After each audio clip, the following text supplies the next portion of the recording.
Hi, and welcome back to the eCom at One podcast. I'm Richard Hill, and today we've got Theo Roberts with us.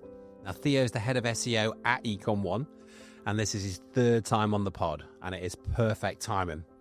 Theo and the team and myself have just been speaking about AI and search at many industry events across the UK and further afield, and everyone keeps asking the same thing. What's real? What's hype? And what should e-commerce brands actually be doing right now? In this episode, Theo cuts through the noise on AI, LLMs and AI overviews, overlays, and explains how traditional SEO, social discovery, and brand signals all plug together in this new world. He also shares practical, tactical moves you can take today to improve discoverability, and yes, we'll point you to a tool we've built ourselves to assess your AI visibility. If you want a clear, actionable take on where search is heading and how to get ahead, listen in. Now, do me a favor, hit the subscribe or follow button wherever you're listening so you're always the first to know when a new episode drops. Right, let's head straight into this fantastic episode with Theo Roberts. Here we are, back in the studio, take three. Third time that Theo's been on the pod and here at eCom One HQ, and I thought it was very, very timely. We both just come out of two presentations regarding AI and SEO at industry events around the UK at the eCommerce Expo and the Salesforce Summit.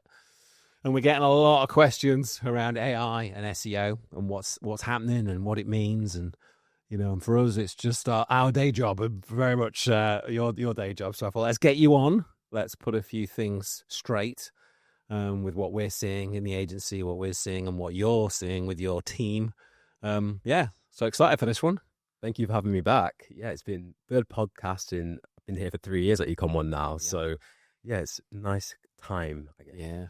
So for those that maybe have been living under a rock, have not met you before on the podcast, maybe just introduce yourself to the listeners. Yeah, I'm Theo Roberts. I am head of SEO here at eCom One. Yeah, I've worked here for 3 years now. Time has definitely flown by. And in this 3-year space, there's been some people would think there's been a lot of change during this time, and there's a lot out there now in this AI world we live in, and there are certain things that we've been doing as an agency to definitely embrace it. But there's a lot of, I guess, fake news. That's a nice buzzword. Yeah, right now, fake news out there in the world about SEO. So it's definitely time to set the record straight. Let's do this. So, where to go? And I think, you know, more and more people are using these things, obviously, but in terms of search and in terms of searching on Google, Bing, et cetera, and finding, our clients' products. But in terms of using the LLMs, and I know I have to admit, even yesterday, I spent probably an hour and a half on ChatGPT looking at particular types of products for clients and for me, and looking at the way that LLMs are delivering a different type of search experience and trying to understand even more and more in more detail of what they are delivering for e-com stores. So, from e-com brands perspective, should brands be optimizing for customers, or should they be optimizing for the different algorithms that are now sort of more and more at play?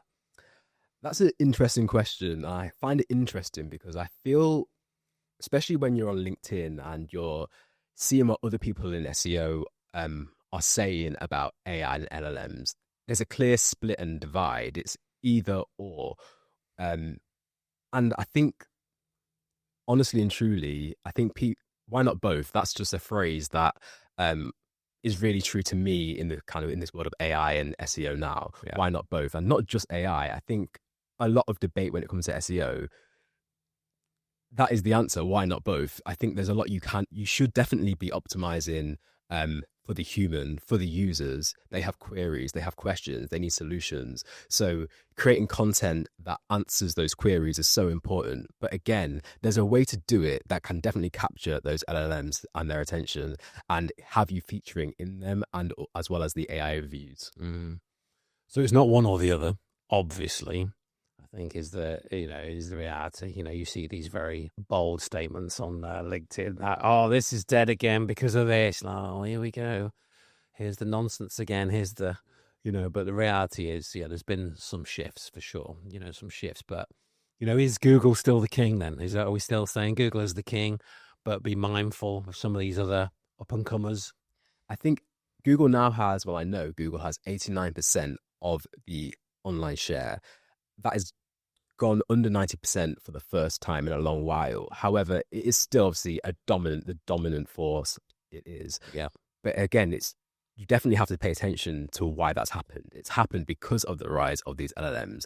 People are searching in new ways, especially and people of all generations. So again, I think it's so right that you as a e-commerce store, you as a retailer, that you definitely embrace this change, that you're seeing how you can connect to your users. And again, you're featuring in those LLMs. There's different, and if you have great content on your website, there's just little things you can do to make sure that you become discoverable. And that's another word that you're teasing the guys now, aren't you, with a few little bits? We'll get those. Yeah. I do like to tease, definitely. But there are definitely things you can do. And I think word that I like to use is discover. And that's something, I think when we think of SEO, it's about, again, acquiring people searching for your products, for questions relating to the products and the services that you offer. Yeah. Obviously, that's what we do. We're making sure that we're creating content that definitely captures those users. But when you think of search from another perspective, you might want to think about social media. People discover things on social media every single minute of the day. So it's a chance for them. They may not be searching for what you're looking for, but there's still a chance and opportunity for them to discover you. Yeah. And think of that as that first kind of hook. Yeah. You never know when they're actually going to then need your products or services. And then the kind of more traditional organic search of them going to potentially a search engine, or then asking, using their voice now, asking ChatGPT a question. And then you need to obviously, as a store, make sure that you have that content that answers that question. So yeah, there is a lot of change, but just think of SEO as a way to definitely acquire, but also think of it from that discovery perspective. Make sure that you're capturing people who are unintentionally searching. So Google's still the king, but he's had a little slip. Yeah. She's had a little slip. But the reality is, when you think about our own searches, our listeners' searches and our client searches as an e-com store, they're searching on different social media platforms, as you're alluding to there, the Instagram, TikTok, and maybe other forums and places like Reddit, which we'll come to. So obviously they've had a bit of a rise in terms of what people are using them for, to find products and get product ideas or to be shown products. But ultimately, Google's still got that volume, but it's reduced a little bit. And the LLMs are taking information from all of these places, with different levels of intent and different levels of priority. I think, we could record this 3 months from now, and, our probably opinion on where it's getting where LLMs, ChatGPT, for example, is getting its information from me.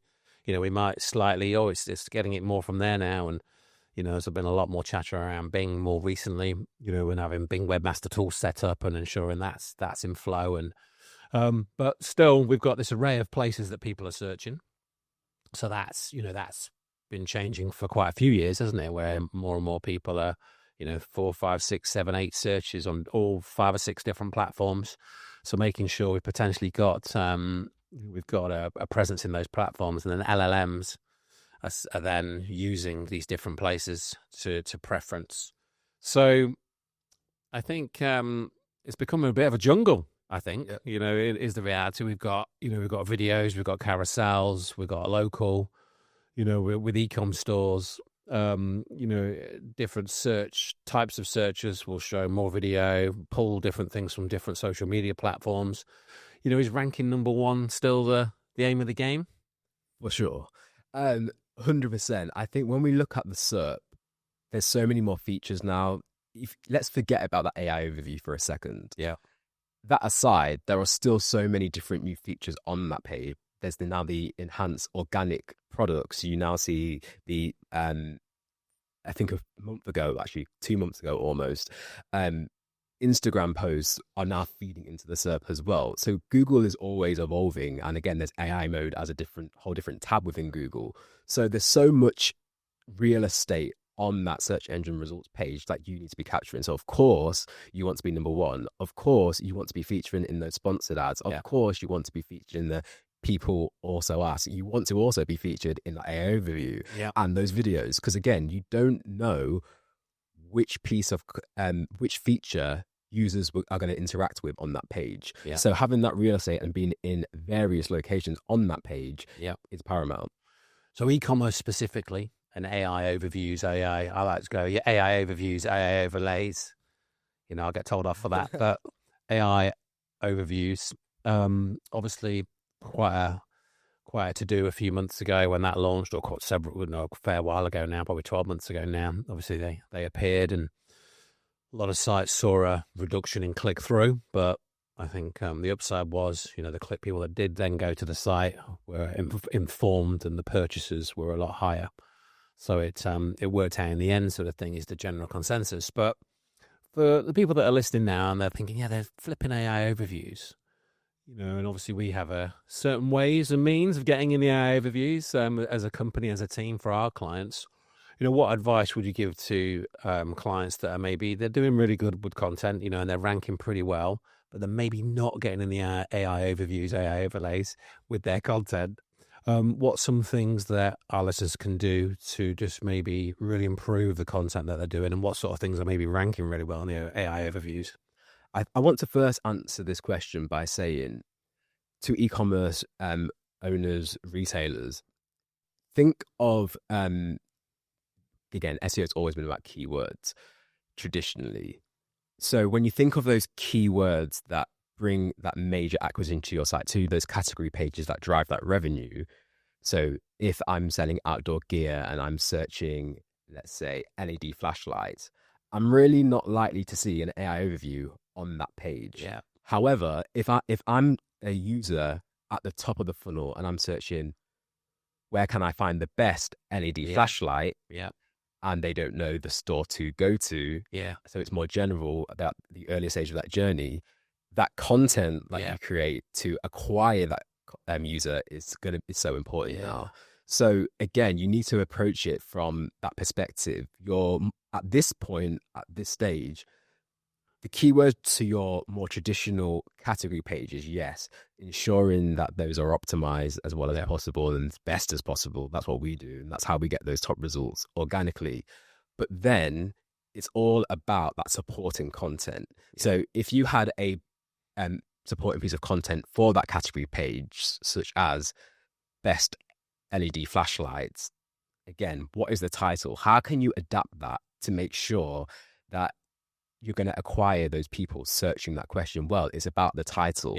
It's about how you structure the content within that piece. So again, traditionally, you might create a piece of content that's aimed at answering user queries, and you might write paragraphs. Great. It definitely could have ranked really high. But if you definitely want to, well, you definitely do want to acquire that feature within the LLM, then again, it's about well-structured. So that's from bullet points, that's to tables. If you're, again, doing primary research as a business and you definitely want to be that thought leader in your market, then if you're doing that primary research and then you're displaying that research and data in tables, the LLMs are going to love that. It's so true. It's so true. I mentioned at the beginning, but I probably spent about 2 hours at the week or yesterday trying to understand about something to do with a TV, funnily enough, and how high to mount it on the wall. So now if I was to go into Google and just type in LG G5 and size, I'm not going to see, I don't believe, an AI overview, an AI overlay, AI overview, because it's not really a top of the funnel. It's very specific, and that's pretty much what you've said there. That most queries for a product are going to show product and very, very closely related product information. Whereas if it's a little bit more of a longer query, that's where, how, what, how do I, going back to your torch example, if you're looking for an LED torch, you just typed in LED torch, you're going to see a load of torches, aren't you? But if you said, what are 5 things I should really take with me on a hike this weekend? And it's very dark. It's going to come up with, obviously, very likely an AI overview and an AI overlay. So you need to be optimizing for both, don't you? In reality, there's a whole, we could do a whole episode on sort of topical authority and covering that. Yeah, and then again, you spoke about social media. Again, great way to acquire it. Reddit in particular, users, there's such specific subreddit communities out there. We have clients who sell baby swimwear, and there's a whole community about baby and child swimming. Yeah. That the users of that community are always asking questions. So there's two things you can do there. One, again, making your presence on that platform felt, and this isn't bombarding them with posts directing them back to your site. It's about just, again, doing the right thing and making sure that you're sharing your expertise and knowledge with those users. See, I would argue, and I think a lot of listeners that are probably experienced, that's traditional SEO. That's good SEO. It's what we've been harping on about for the 3 years you've been here, at least. So, I think brands are still getting it wrong, aren't they, though? They're still not creating, and it is costing them, isn't it? Yeah, definitely. I'll give you an example of something we did. So in December of 2024, I had the idea of what if we basically looked at all the questions in the subreddit and then take those questions and create content all around those questions. So these are questions that are getting asked to do with what sort of products were they selling? So this was one of my clients in the outdoor space. So they sell from tents, they sell backpacks, they sell all EDC gear, they sell knives and tools, etc. Yeah. So we went into those communities, so the bushcraft community, the survival community, the EDC subreddit as well.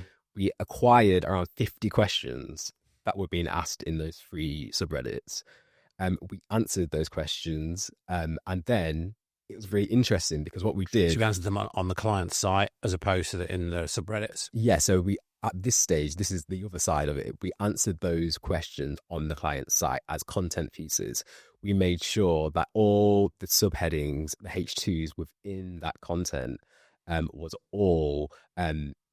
obviously all optimized right, but again, answering each of those specific questions. So then when we searched for those questions in the AI overview, our client was at the top. Yeah. I love it. Yeah. I love it because, again, it's like, I think if you were to go to a keyword tool, pick your weapon sort of thing, we're not here to promote all the keyword tools, but there's obviously various tools that the industry uses. The reality is none of those queries would have been any of those tools because they're literally what people are asking, and most of them wouldn't have been. They're things that people are asking right now, and the tools are typically a little bit out of date. So what you're getting there is absolutely fresh angles and fresh questions and fresh opinion on a topic that most tools will not have that depth of knowledge yet. So when Google's then got to decide, right, who's the expert? Well, these guys have got a whole, this whole raft of unique, very, very unique content that's not in all the other tool sets. Yeah. Yeah. And it's interesting because, as you said, those questions weren't in the tool sets, but again, they were just very on brand. And I'm assuming the questions and the answers were interesting. The content we were able to create, the engagement rates on those pieces were extremely high. In the 6-month period post launch, we did a 5-part series, and those 5 content pieces on the site made up 11% of the content acquisition, and the revenue from those pages increased 124%. So that's the power of really ensuring that you're the solution to those queries. So optimizing for questions, conversation, intent, what people are actually talking about now is sort of the key. Less those 1, 2, 3 keywords. It's more those conversational pieces. Yeah. But again, if you can layer in that keyword research into these content pieces, it's both. You're, again, acquiring users that are searching keywords and then embedding them into the queries that users are searching for. I'm sold. But I'm guessing there's a few people with us listening in that are still maybe doing things maybe in a, content, heard it all before sort of thing. But what would you say is one very specific mistake that you see a lot of e-commerce businesses still making with their SEO strategy, and how they can sort of flip that and turn that into a positive? Again, it's intent. There are more commercial intent keywords, then there's the more informational intent keywords. So again, that's the basic SEO. But then on top of that, the mistake they're making, I'll be honest, there's two. Can I be cheeky and have two? So one mistake is when working with new clients in particular, they maybe have invested in SEO for a long while and they're really impressed because they're number one for a branded keywords. So users who are searching for them, they're really happy with that. And again, you want to, if your brand is being searched, you want to be number one, but those users are looking for you already. They already know you. You want to be acquiring those users who, again, don't know which brand they want to choose to purchase their product. So that's one thing. The other, it's just how important, again, I always say there's three disciplines of traditional SEO. There's the technical SEO, there's the content, and then there's the digital PR link building piece. I think are we allowed to say link building on one of our podcasts? Is it a dirty word, or is it? No, because I think when I'm fine. I'm okay. Keep going. It's fine. I always joke because link building has got quite a negative connotation, but obviously done in the right way. Yeah. I think what we're alluding to is links, digital PR is more important than ever. Yeah. When these LLMs are looking to source information that is the sort of authority on that particular topic, query, question, it's pulling from different places. And again, I'm sure you're going to allude to it, that link building has been almost been had a resurgence of digital PR and link building this last sort of 8 months, and we're seeing some crazy results, really nudging those categories in our industry. Most of our clients have got categories, subcategories and product sets, nudging them from, maybe that stubborn mid-page one to really pushing them up. Yeah. Link building, I would say, is extremely important. If you're not building links to those beautifully optimized pages, then you're just doing half the job, or I'll say a third of the job. Yeah.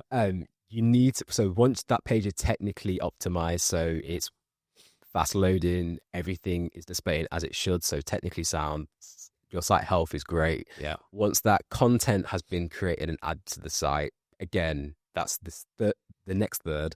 The final third is, building those links to that page through like digital PR piece. So outreach and digital PR is so important, so that again, those third-party websites linking back to your site need to be as relevant in content and the topic, and the overall website needs to be right. Yeah. You can't be, if you're a store that sells outdoor gear, and then the site that's linking back to you is all about, let's say, the automotive industry, it doesn't make sense. That it's not relevant. Just like how last year SEMrush said that the number one ranking factor was content relevancy. The same thing can be applied to the link relevancy piece, that you need to be ensuring that all the backlinks to your site are relevant. Yeah. And again, that's going to help with referral traffic as well, because users landing on those sites, if they're interested in outdoor gear and they're finding the piece of the content extremely interesting again,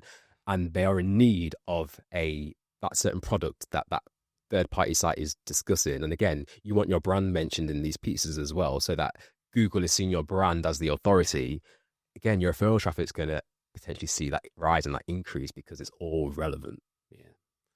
I'm sitting here listening to you and I'm thinking, it's not that difficult, really. People just really complicate it, don't they? Like if you're sitting there as a brand listening to us and you've got a particular set of products, they're in categories and subcategories, look at those categories and go back to the fundamentals of, the technical side of that category. The category is a bit of a cheat code, isn't it? Yeah. Categories, you've all got them, and you've all got them maybe substandard to what they could be. Absolutely hone in, zoom into the categories with the most commercial intent. I mean, we could talk about a few variants to that, but ultimately deciding on what categories we're going to go for, and that could be obviously an element of demand, profit, margin that is available, and your relationship with those manufacturers. It might be your own brands, so you've got a lot more margin. A lot of different discussions there, but ultimately decide on those categories, and whether it's 3 or 4 categories, and we're going to absolutely make sure technically, that they are unbelievable. Content-wise, all the things we just talked about, that sort of scrapes the surface really, but then building links into those categories. It's almost like an eCom cheat code, isn't it? Right there. It's like, well, as overcomplicate things, but you don't really need to. Building links into and digital PR into those categories with brand mentions and so forth. You've obviously had some pretty extreme success with that. Maybe you got any examples of particular products where you've sort of, or particular clients, maybe without saying names exactly, but where I think it's fair to say you get so far with the technical, you get so far with the content, and then if it's a really competitive niche, it needs that extra sort of laser focus link building, digital PR element. Yeah, I have a great example actually. So we have a client who sells shelving. And they were competing on page 1. So they were on page 1 for shelving, but they're competing with the likes of Screwfix, B&Q, Jysk, those big players. Big brands in the UK. Big UK brands. And again, the SERP was very volatile. Every day, the top 5, the client and the competitors in that top 5, they would change positions. Moving around. So it would go from number 2 to number 5 to number 3 to 1 to 2, etc. So it was just very volatile. So again, our priority and the client's priority was, again, stabilizing that position. And we wanted to, of course, be number 1 for that keyword. So we carefully built backlinks to that specific category. That is our category link gap process. And within 3 weeks, we were number 1 on the SERP and we remained there. So it works. It really works. And anyone who told you differently, they're lying to you.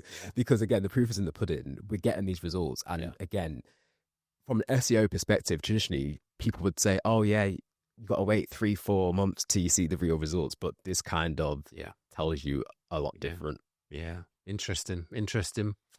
So we've gone, this latest and greatest AI movement, but then what we're saying is, a lot of traditional SEO is more important than ever, more important than ever.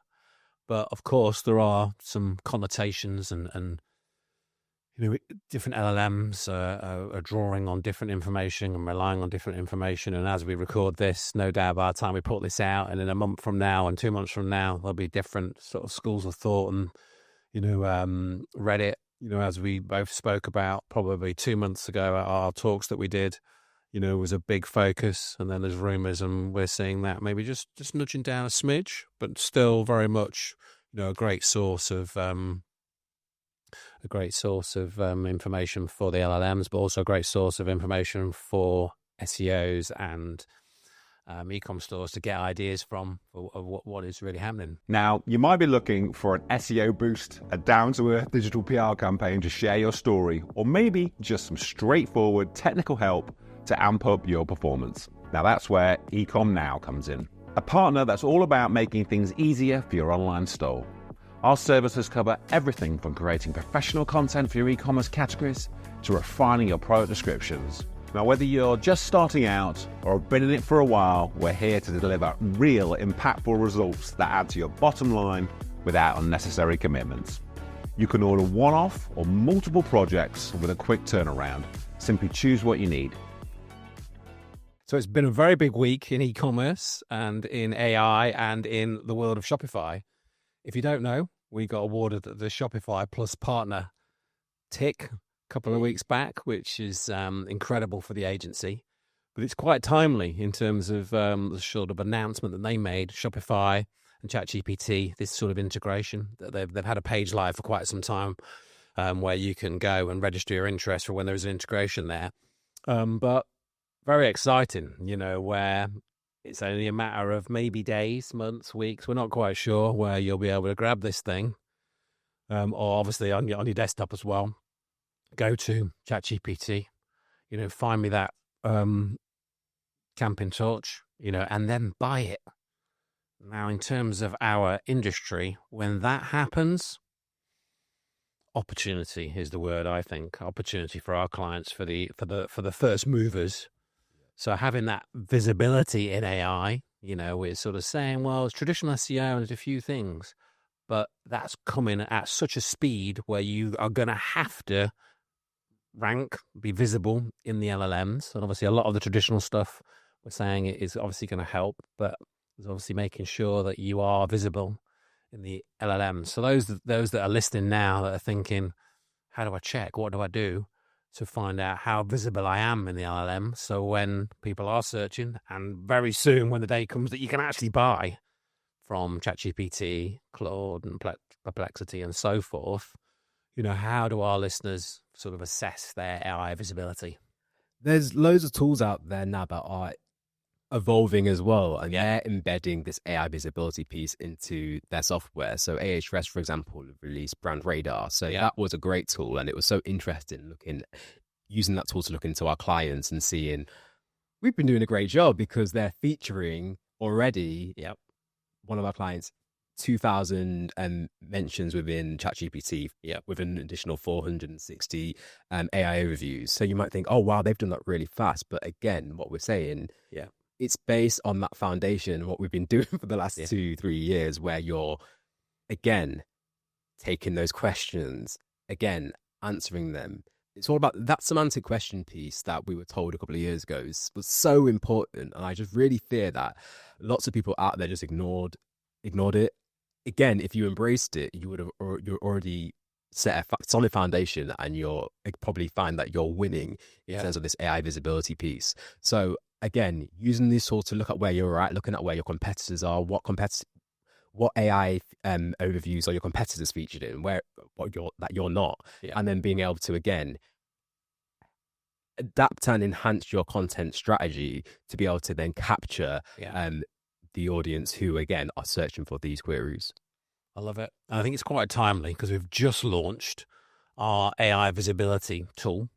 So I think if the listeners go to ecom1.com/AI-visibility, we've got a tool there that will look at your site and look at the gaps as well, which is very intriguing. Obviously, when we talk about SEO, we are quite often trying to find the gaps and the opportunities.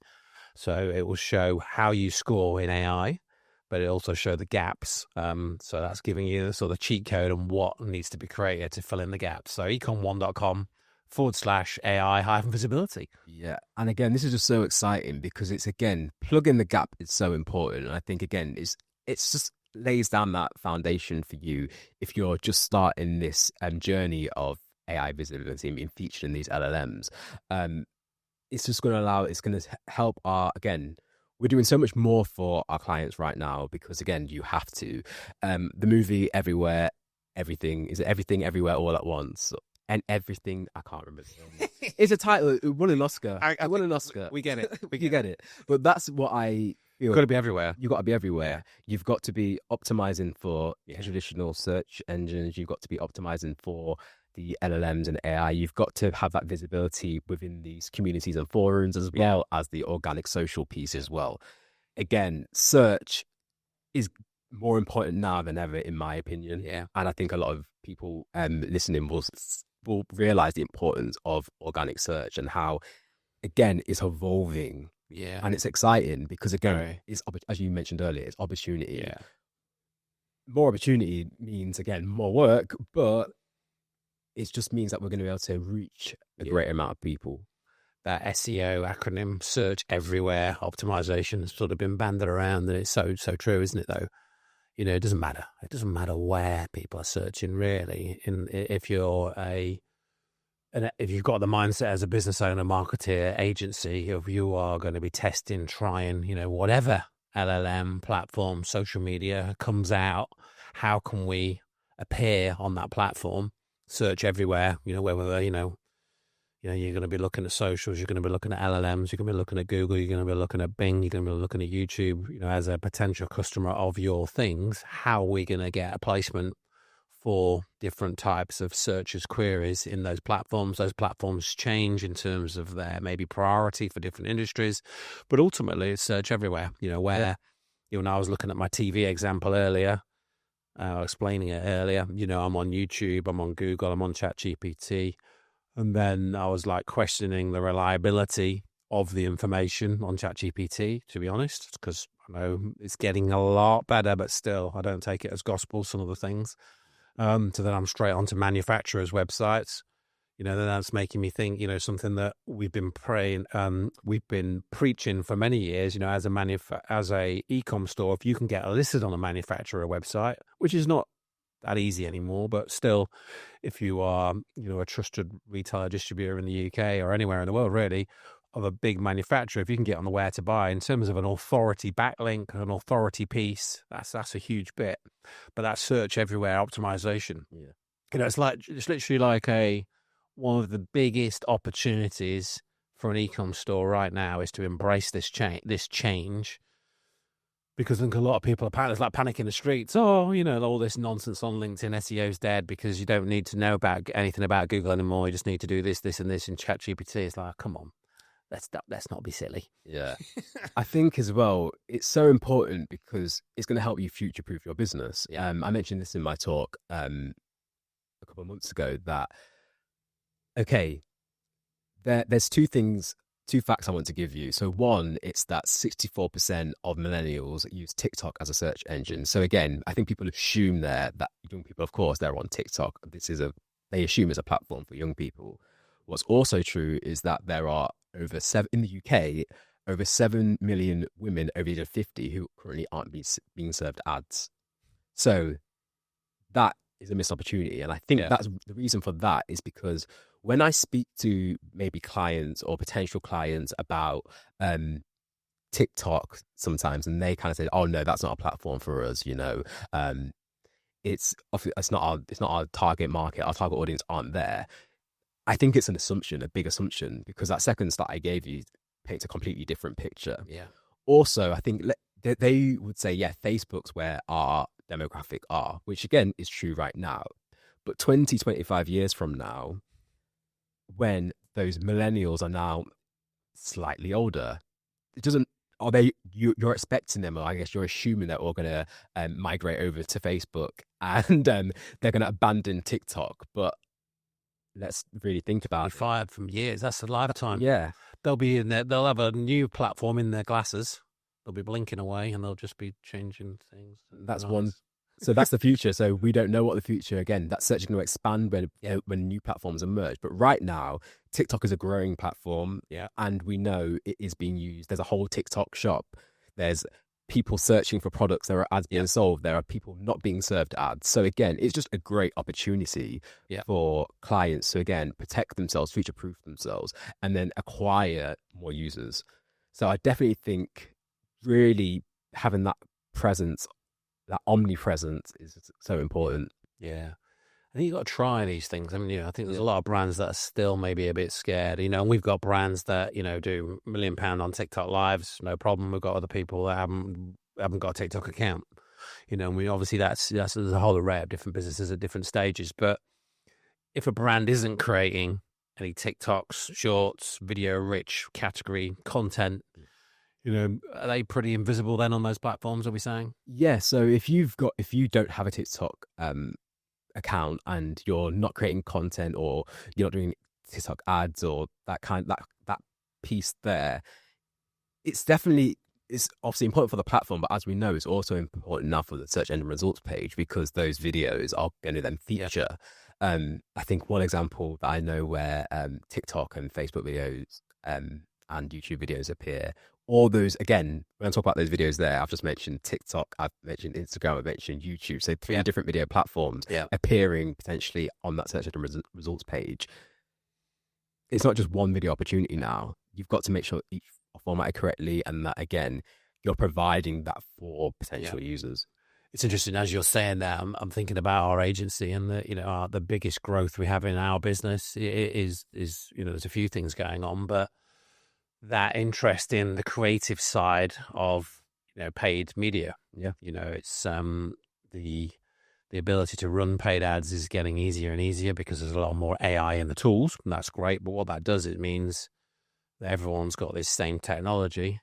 But if you are the ones that are creating more and more and better creatives on the platforms, you're getting that jump. And that's what we always try and and we go, let's take Google Shopping for a minute. Google itself, Google Shopping, it's the AI side of it is really, really good. Yeah. But what's not really, really good, out the box, if you like, is its ability to set up a good feed. But that's why we have a feed team here that are, I think, the best feed team in the country. We're going to say that, but some of the guys have been doing feeds for 20 years, and that's where we get this jump, and this advantage over other agencies, other people in the industry. And similarly with, when we're talking about creating content video in this instance for, say, paid ads and organic, you've got to really try to embrace some of these areas where, it's like going back to the feed. Oh, we've got a feed, yeah. So it goes into the website, pulls all the information, and it's great. Well, no, that's just a really, really, really basic feed. Similarly with, oh yeah, we did a couple of TikTok videos and they didn't work. Well, hang on, what's the consistency?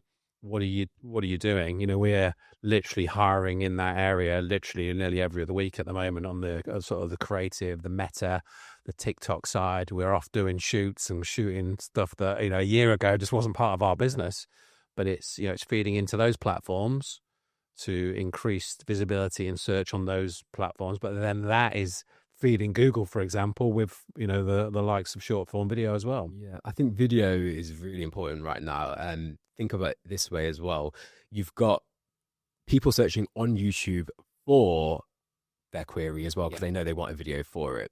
You can then embed that video into let's say a how-to guide on your website. You can also obviously feed that into Google for your paid ads, so that obviously there's more content in your performance max campaign. So there's just video can be used on all these channels to really help your search your marketing strategy. But at the same time, I'm going to be completely honest. So we created one piece of content. I think it was top 10 survival skills, and so then when you search survival skills, just survival skills, our client was then featured within that AI overview, which is amazing because, again, we created a well-structured piece of written content that was all optimized, internally linked. And then that, again, just great SEO practice. And we appeared in that overview.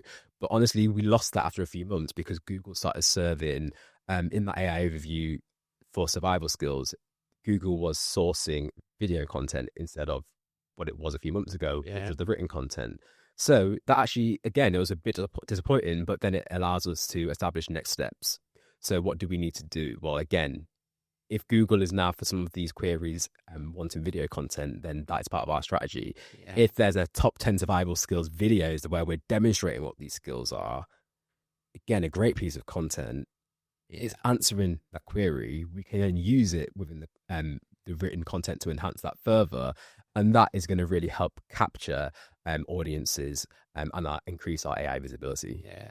Do you know, as you're saying that, I think there's a big piece there that is this freshness. When, we do X, Y, Z and we're ranking really well and we're getting the visibility and we're getting the click-through and the impressions and the click-through and so forth. But then when things drop down, this is a thing I know we've been spending a lot of time on, and we're building some internal tools now, but big opportunity, because the reality is I think more and more firms are investing in SEO, and that's what we're seeing. We've never really seen demand like it, in a lot of our services. It's a good time to be an eCom retailer if you're progressive and you're moving forward. But the reality is the SERP is changing quite a lot, is the theme here. So if you're obviously tracking where your drops and increases are, but the drops, your position 1, 2, 3, and then the week 2, 3, 4, 5, 6, 7, 8 weeks later, hang on, we've dropped to number 5. Well, there's a reason usually.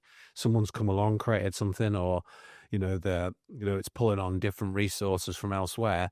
So if you're monitoring the drops, and then you've got a routine that is this sort of content refresh routine, which I know you guys spend a lot of time on. You're also gearing up to sort of protect those rankings. You're not right, we've optimized and it's done. No, we are tracking for the drops. And then every 3 months or so, we're refreshing some of maybe the odd drop that's been done. I think that's quite an important thing to say. Yeah, so those legacy content pieces on your website are, again, a great opportunity because obviously they're slightly aged compared to new content. So again, if they were bringing in traffic and maybe they've dropped off slightly, so think, how can we re-optimize these to increase the rankings that maybe might have dropped, but then also that legacy content piece, we can maybe optimize it further for AI and those LLMs by enhancing the copy, adding more data, more information. Yeah. Again, that SERP analysis piece is also really important, because if we've dropped in rankings and competitors are now above us, again, why are they above us? Yeah. What are they doing? It's quite often that formatting piece, isn't it? As you alluded to earlier, just the fact that you've got a wall of text. It did okay, but hang on, that's just sort of 1996 sort of thing, where the time that's spent to format it to make it easier on the eye, the summary at the top, the H1s, the H2s, the breakdown, insert the video, the summary, to hold that reader on the page, which is also a signal. So we've covered a lot of ground today. Yes. A lot of ground. I feel like we've also scratched the surface in the same respect, but obviously a great episode. So I want you to think big now. We're thinking about one prediction for the future of e-commerce SEO that people will go, gosh, Theo is absolutely nuts. There's no way that's going to be a thing. Or in reality, it is already becoming a thing. What's your one sort of big prediction for SEO and e-commerce? It's not that people are going to stop saying SEO is dead, because I predict that's going to keep being posted and ticked up every year. However, that's clearly not true. But what I think a prediction is, it's again, in practice, SEO, from what we've said today, I think we've kind of established for everybody that the foundation of SEO is the same. Obviously, there's a lot more to do now. Yeah. My prediction is there's going to be a lot more to do. As we've mentioned, we're not just optimizing for the search engine anymore. We, again, that organic social piece is so important. That community piece is so important. The third-party mentions and brand mentions on these really authoritative sites, it's going to be more important than ever as well. All of these things come together. And again, as we met, last but not least, the AI LLM piece to really make sure we're featured in those AI and LLM, the content we're creating for them. That is going to mean that SEO is beyond the SERP. Yeah. And that is the future of SEO, in my opinion. SEO is beyond the SERP. You heard it here first. I think a lot of people need to maybe stop spending their time discussing what SEO is now called, whether that be GEO, AEO, etc., and spend more time doing the thing, making sure you're actually establishing your brand, establishing the website for search, so that that foundation is laid, where your technical SEO is perfect, where that content is beautifully created, that you're really answering those user queries, that it's formatted correctly, that it's got those tables and that data in that we know LLMs love, and then again getting those third-party sites to backlink to those pages. Yeah, brilliant. Well, thank you so much for coming on the show for the third time. For those that want to find out more about you, more about the work that you do, what's the best way to do that? I'm on LinkedIn. I think everyone's on LinkedIn, so you can find me at Theo Roberts. I'm sure you'll find me if you type in Theo Roberts eCom 1. Yeah. Again, I think there's so much on LinkedIn about AI, LLMs, that we want to maybe, I think within SEO, it can be a bit divisive if we just look at LinkedIn, because people think it's one or the other, when really, as I've said a few times now, it's about both. It's about, everyone, the two things can be true at once. That's another phrase I really like. Yeah. So I think let's stop arguing and let's come together and let's really make sure that we're doing what's right for the client. Because again, that's the most important thing, that you're doing what's right for your brand, for your client, and making sure that we've established in that world of search. So thanks for coming on the show, Theo. It's been an absolute blast. And for those that want to find out more about their AI visibility and their AI visibility score, we mentioned it earlier, but what's the best place to do that? So the best place to do that is by visiting ecom1.com/AI-visibility. Again, just being able to do more and just establish those gaps, and then being able to plug them with a solid content strategy, we can help you do that. So yeah, get in touch. Brilliant. Well, thanks for coming on the show. If you enjoyed this episode, hit the subscribe or follow button wherever you are listening to this podcast, so you're always the first to know when a new episode is released. Have a fantastic day, and I'll see you on the next one.